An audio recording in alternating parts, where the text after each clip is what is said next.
Salut la compagnie, c'est Jules Melon, et aujourd'hui, dans un Pro Ciné Critique, je vais vous parler d'une des dernières productions cinéma Netflix sorties sur la plateforme il y a à peu près une semaine, The Highwayman, réalisé par John Lee Hancock, et avec au casting notamment Kevin Costner, Woody Harrelson ou encore Kathy Bates. Le casting faisait envie, et pourtant ce film j'ai failli passer à côté. C'est d'ailleurs pour ça que je vais dédier cette vidéo à la grande gueule, Peggy, qui, en se décidant de faire enfin des critiques Netflix, m'a donné envie indirectement donc de voir ce film.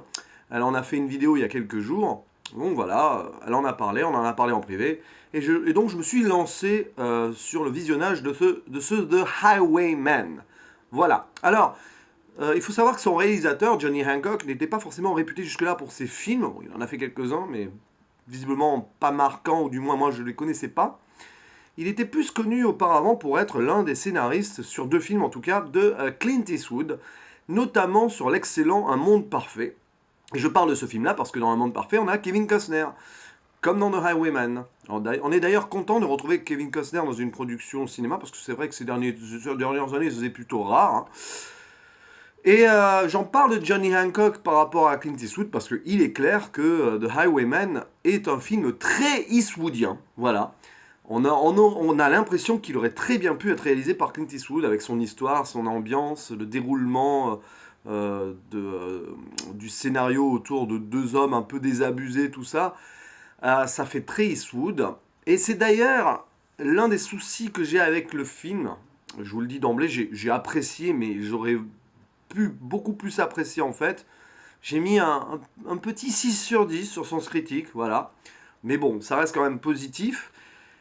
Disons que ça fait très sous Clint Eastwood, au final. On a l'ambiance Clint Eastwood, on a les ingrédients Clint Eastwood, mais on n'a pas le chef derrière pour mixer tout ça en un plat de résistance copieux et raffiné. Alors ça passe, ça reste très intéressant, il y a beaucoup de choses à dire dessus, mais c'est un petit peu, on va dire, secondaire par rapport à donc ce que Eastwood a pu faire ou peut-être aurait pu faire. Je me demande même si le scénario lui a pas été proposé, allez savoir. Mais bon, Clint Eastwood, sur ces dernières années, il se concentre sur des projets, je pense, très précis et très personnels. Donc, si on lui a proposé, en tout cas, il a dû le refuser. Même s'il aurait pu réaliser ça il y a 20 ans, ça aurait été limite pas choquant du tout. Alors, l'histoire de ce The Highwayman, qui est une sorte donc, on va dire, de western postmoderne crépusculaire qui mixe donc cette ambiance-là avec une sorte de thriller, drame policier, voilà. On se retrouve dans l'Amérique des années 30, dans l'Ouest américain, au Texas, et on suit le parcours d'abord un, mais après deux, un ancien Texas Ranger nommé Frank Hamer, qui est à la retraite, quoi. Il est retiré, il a sa vie de famille plus ou moins tranquille. Il a un cochon de compagnie, il a une femme, voilà, il reçoit des gens. Et ben, il se passe quelque chose en ce moment, à ce moment-là aux États-Unis, oui, parce que le film est basé, pardon, sur des faits réels. Frank Hamer, d'ailleurs, le Texas Ranger en question, a existé. À cette époque se déroulent on va dire les péripéties d'un certain couple très connu, Bonnie and Clyde, Clyde Barrow et Bonnie Parker, deux gangsters, deux hors-la-loi qui font tourner en bourrique tout l'État et même les États alentours, avec divers larcins et plusieurs meurtres sur leur passage. Couple mythique donc, personne n'arrive à mettre la main dessus, limite ils sont plus ou moins protégés par des gens parce que ils se la jouent un peu Robin des Bois en donnant un peu l'argent qu'ils récupèrent pour les plus pauvres, aux plus pauvres. Donc, on va dire que la police et même le FBI sont très embêtés parce que ça commence à faire scandale. Et la gouverneure du Texas de l'époque, jouée par Kathy Bates, une certaine Miriam Ma Ferguson, donc un rôle taillé pour elle. C'est un petit peu la femme du Sud, forte et tout, c'est ça. Elle a eu pas mal de rôles comme ça, Kathy Bates, notamment donc dans American Horror Story aussi. Enfin, bref. Il faut toujours que je cite cette série, mais bon, c'est vrai que c'est une série qui m'avait bien marqué à l'époque, il y a quelques années quoi. Et donc, la gouverneure décide de rappeler le Texas Ranger Frank Hamer, qui avait été retiré, il avait pris sa retraite, mais retiré parce que les Texas Rangers, qui jouissaient d'une réputation plutôt sulfureuse et on va dire, de cow-boy qui tiraient un petit peu à vue, quoi, avaient été dissous. Voilà, le groupe des Texas Rangers avait été dissous, un petit peu en parallèle avec la création du FBI d'ailleurs. On sent la tension entre les Rangers et le FBI dans le film. Et cette tension historique entre la police en sens général et le FBI d'ailleurs, c'est un peu retranscrit vers le début du film. Elle appelle donc Frankheimer parce qu'elle sent que c'est la dernière possibilité. Il faut un gars qui sache tirer, qui n'ait pas de remords pour aller au bout de sa quête et achever sa mission. Et donc Frankheimer, il accepte le boulot, même si on sent qu'il est réticent, sa femme n'est pas trop d'accord, voilà. Mais on voit qu'il baigne dans une retraite un peu désabusée, on sent qu'il regrette un petit peu, entre nostalgie et post-traumatisme de ce qu'il a vécu d'ailleurs. C'est assez amusant parce que au début du film, Frankheimer est un petit peu présenté comme un soldat qui a du mal à reprendre sa vie normale, qui a pas mal de choses en tête, mais ici donc teinté de cette nostalgie, et c'est ça qui va le faire revenir aux affaires, même s'il est complètement rouillé et tout, on passe pendant 5-10 minutes, on passe 5-10 minutes au début du film à montrer qu'il n'est pas trop capable d'assurer, mais bon, il finira par commencer à retrouver, on va dire, ses sensations peu à peu au fil du film, même si ce sont des sensations qui sont liées à son âge avancé, mais surtout à son expérience. Bon bref, j'en dis pas plus.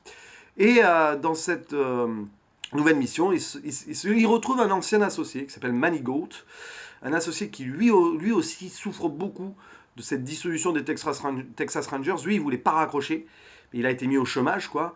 Et il a sombré un peu dans l'alcool, il n'est pas très sobre, il n'est pas très en forme. D'ailleurs, on sent que Frankheimer est un petit peu réticent à s'associer avec lui. Mais finalement, le duo se reforme et à deux, avec leur maladresse, mais avec leur envie de bien faire et leur envie de servir la justice, ils vont finir par retrouver donc leur marque et petit à petit se rapprocher du but ultime, c'est-à-dire arrêter le terrible duo Bonnie Parker et Clyde Barrow. Alors c'est intéressant parce que c'est un film qui prend son temps, qui développe bien les deux personnages dans sa première partie de film, et qui aussi, on va dire, contribue au mythe Bonnie Parker, Clyde Barrow, Bonnie and Clyde donc, parce que les deux gangsters, on les voit quasiment jamais dans le film, et c'est un petit peu, ils sont un petit peu représentés en tant que personnes intouchables, si vous voyez ce que je veux dire. Donc ça c'est plutôt bien fait, c'est un point de vue intéressant, mais malheureusement ça n'évite pas quelques écueils. Voilà, le film fait plus de 2 heures, il prend son temps, oui, mais parfois il se perd un petit peu, je trouve aussi. Voilà. Il y aurait eu 45 minutes, peut-être pas 45 minutes, non, une demi-heure, 20 minutes de moins, ça n'aurait pas été de refus, parce que avec le recul, quand le film s'arrête, tu te dis, ok, mais il y a des moments, bon, voilà, il y a des petits dialogues qui sont intéressants, mais qui tournent un peu en rond aussi. Et finalement, le film ne raconte pas forcément deux personnes qui vont arrêter deux autres personnes, c'est surtout l'évolution personnelle de deux hommes qui reviennent aux affaires et qui se posent un petit peu des questions de savoir s'ils sont toujours dans le coup. D'ailleurs, il y a toujours cette opposition, on va dire, entre eux et la jeune garde, représentée par le FBI, représentée par des jeunes policiers, ou voilà. Et on sent que c'est difficile pour eux de collaborer avec cette nouvelle garde. Et c'est pour ça que ça fait très Clint Eastwood, d'ailleurs, le côté crépusculaire, le côté c'était mieux avant, machin, tout ça, on le retrouve là. Donc ça, c'est le côté cool, mais parfois, malheureusement, on se perd un petit peu, je trouve. Et on en oublie la quête finale, qui est intéressante en soi, mais qui n'est pas assez développée. Puis bon, bah, Bonnie et Clyde, oui, par rapport aux témoignages de leurs amis, de leur famille, c'est intéressant, parce que voilà, ils vont faire leur enquête. Notamment, à un moment, ils sont avec le père de Clyde, je crois, pour une scène assez touchante, des amis d'enfance du couple, et on voit en fait que Bonnie et Clyde, ils sont plus que respectés. Et ça en fait, d'ailleurs, les deux Texas Rangers, ça en fait un petit peu des ennemis qu'il faut combattre. La justice est transformée en ennemi ici, parce que si vous le savez un petit peu, si vous connaissez un petit peu le mythe Bonnie and Clyde, il représentait un petit peu cette injustice-là, cette injustice sociale qui, voilà, l'Amérique des opprimés, donc forcément, avec le recul, à cette époque-là, on va dire tout ce qui était policier, FBI ou donc Texas Rangers, à l'époque, dans ce coin-là, n'étaient pas forcément les plus populaires. C'est bien montré dans le film. Mais ce film aussi s'attache à réhabiliter les vrais héros de l'histoire. D'ailleurs, ce film est clairement un film conservateur, patriote américain, présenté tel quel, si on l'analyse tel qu'on le voit comme ça. Un film un peu républicain, mais en même temps, je pense que Johnny Hancock, bon, il est texan en plus. Bon, au Texas, c'est pas mal assez conservateur comme État. Ce film, et donc Johnny Hancock, on va dire, font en sorte de réhabiliter le vrai héros Frankheimer, qui, selon pas mal d'historiens, donc très américains, très patriotes, a un petit peu été laissé de côté dans l'histoire et on ne retient que Bonnie and Clyde, cette mythologie et cette apologie d'une certaine façon du côté gangstérisme d'une Amérique pauvre et qui se sentait opprimée. Et donc ce film fait en sorte donc de réhabiliter Frankenheimer. C'est centré sur lui. D'ailleurs, Kevin Costner est bon dans ce rôle-là, dans le rôle du gars désabusé. On sent même qu'il se joue lui-même, lui, acteur, sur la fin de la carrière, qui fait plus grand-chose depuis 10 ans, peut-être par choix, mais peut-être par dépit aussi. On ne l'appelle plus. Il a eu quelques flops à son actif, notamment Waterworld, qui lui ont fait du mal dans sa carrière. Aujourd'hui, il n'est pas du tout bankable. Pourtant, c'est un acteur quand même qui reste culte dans l'histoire du cinéma.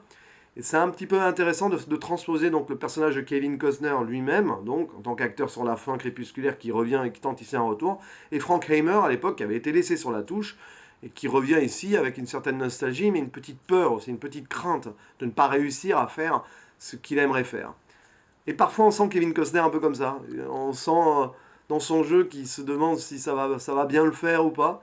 Mais bon, au final, il est plutôt bien aidé par un Woody Harrelson qui fait le taf dans le rôle d'un gars un petit peu écorché par la vie aussi, qui a un petit peu le comic relief du film aussi.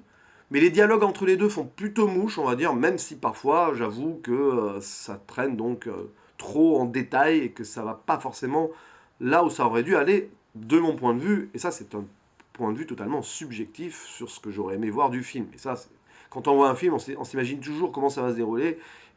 C'est humain, quoi. Donc finalement, The Highwayman, c'est plutôt un film réussi, mais qui m'a pas marqué, et avec lequel j'ai eu un peu de mal sur certains points. Mais le côté ambiance de l'époque, reconstitution, est très intéressant, ça il faut l'avouer. C'est un film sur Bonnie and Clyde, sans être un film sur Bonnie and Clyde, c'est un film sur les Texas Rangers, c'est un film sur ces héros, les vrais héros de l'Amérique qui n'ont pas eu peut-être la gloire historique qu'ils auraient mérité.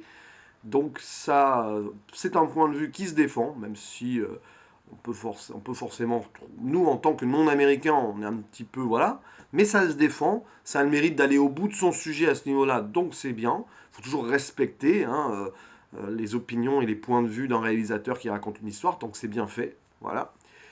Et il faut savoir que cette histoire, donc, avec Frankenheimer et Manigault, avec les Texas Rangers, a réhabilité le corps des Texas Rangers qui a été reformé ensuite aux grandes dames du FBI, je crois.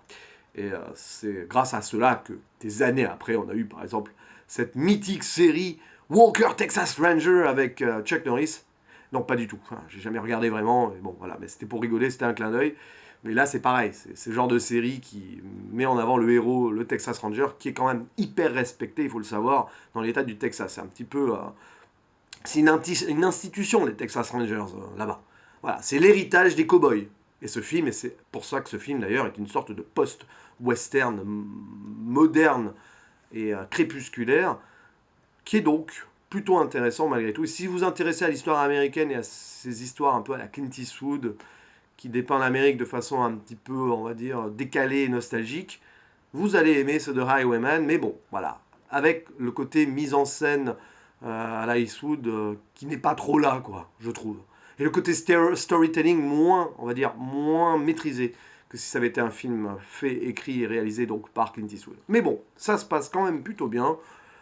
Et c'est un film Netflix qui se défend malgré tout. Voilà.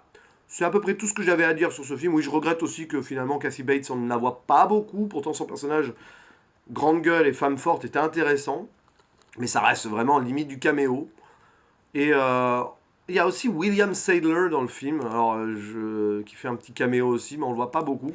Je crois que c'est lui qui joue le père de Clyde Barrow, d'ailleurs, dans une scène intéressante. Donc c'est cool de voir cet acteur-là qu'on voit plus trop ces dernières années. Et quant au final du film, il est fort quand même. Voilà, le final est fort, mais je vais pas faire de partie spoiler, donc je vais pas en parler. Le moment où donc Bonnie et Clyde est appréhendé. Bon, c'est pas un spoiler de le dire si vous connaissez l'histoire, mais bon, ils sont tués. Et toute cette scène qui suit la mort des deux, avec le rapatriement des corps, la foule autour hystérique, et les Rangers à côté, bah, il y a une belle, il y a un beau message de fin qui prouve du coup d'ailleurs cette nécessité, selon Johnny Hancock, d'après le film qu'il nous a fait, de réhabiliter ces deux héros en tant que vrais héros de l'histoire. Voilà. Bon, voilà, j'en dis pas plus, et je vous dis à la prochaine. Ciao.